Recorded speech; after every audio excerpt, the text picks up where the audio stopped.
Мұхтар Әуезовтің Абай жолы роман эпопеясы 20 ғасырдағы қазақ және әлем әдебиетінің алтын қорына қосылған жауһар туынды.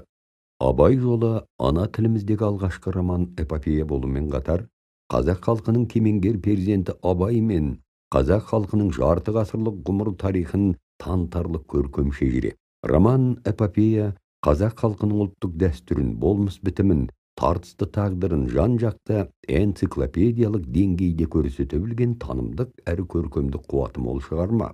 Абай жолының алғашқы кітабы 1942 жылы, ал екіншісі 1947 жылы жарық көрді. Автордың орасан еңбегіне КСРО мемлекеттік сыйлығы берілді.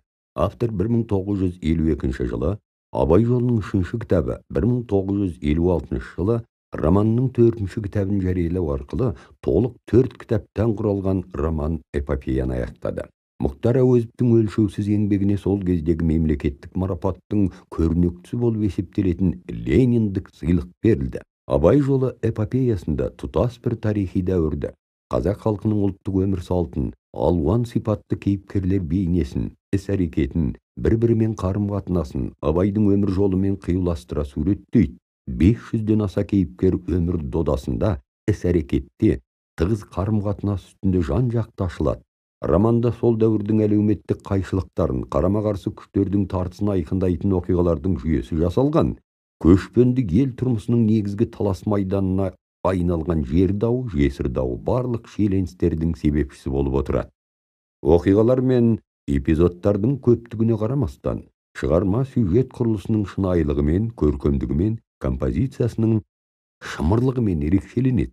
Роман эпопеяда қазақ халқының этнографиялық ерекшеліктері, діни наным сенімдерінің көріністері, салт дәстүр, әдеби мәдени қырлары еркін танылады. Қазақ халқының сөз өнеріне деген қабілеті, құрметі романның өн бойында айқын көрінеді. Абай жолы роман эпопеясы әлемнің бірнеше елін аралап 100-ден аса тілге аударылды. Францияның Юманите газеті Абай арманға бөлейтін кітап, Абай қазақтың Илиадасы деп жазса, Правда газеті Абай жолы романы қазақ әдебиетінде ғана емес, бүкіл әлем әдебиетіндегі үлкен оқиға деп санады. Орыс сыншы жазушысы Всеволод Иванов Абай поэзиялық туынды, ұлы құбылыс, ән жыр туралы роман деп бағаласа, Шыңғыс Айтматов мен мұны қазақ халқының адамзаттық көркем ой парасатының маржанына тікелей қосқан үлес деп бағалаймын дейді.